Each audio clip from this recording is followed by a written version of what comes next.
Nete cha te mi thang thang hasilai.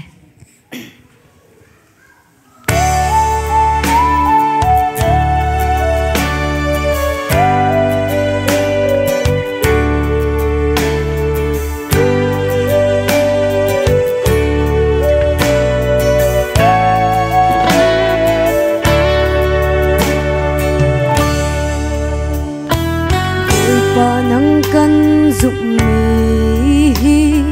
hel tap ti ruang men le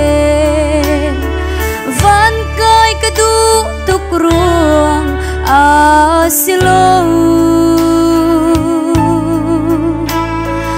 a ka do tu le anun nak pe tu kisen in cho tu na si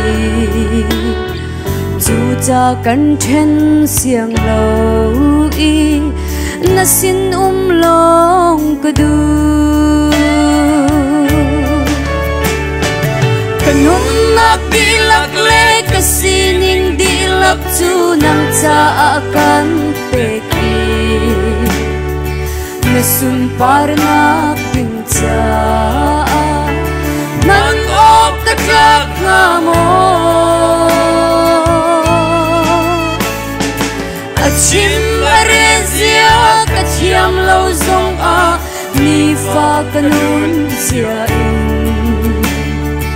mete te tha si ka du ka chau lang ko boy pa nang kan dụng mi kha chua ka du ruang le lian ngan la sun par du ruang silo van boy fan hiang ngai kai na ka do cha si fa nai thim ruang a tu si fa le tuar in na rom tu kai thim deu e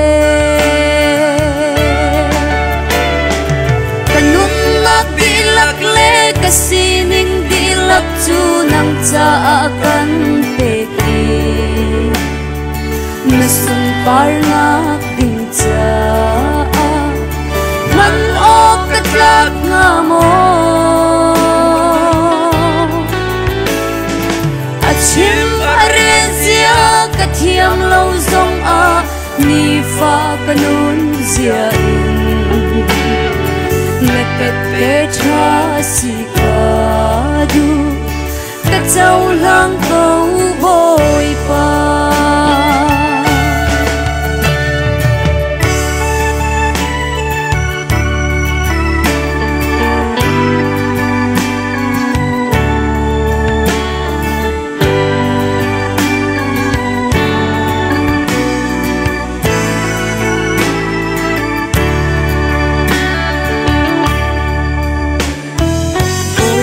nang kan dụng mi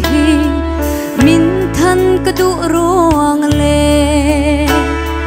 lor le choi san du ruang a silo ka cha thang chiat le mual phau nai thim ining za na tur bang a her a chun nang cha mual phau tu kai thim e kanun nak dilak le ka sining dilak chu nang cha kan pe ki na sun par nak ting cha man ok ka tlak nga mo chim arezia ka thiam lo zong a ni fa kanun zia in na tek te tha si ka du ka chau lang ko boy pa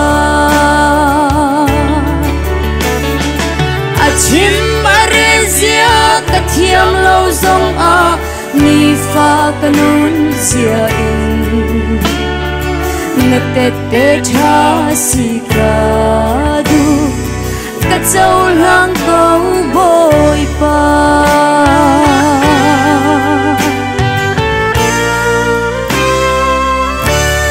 Boy pa ni sumpa na vete jaw di se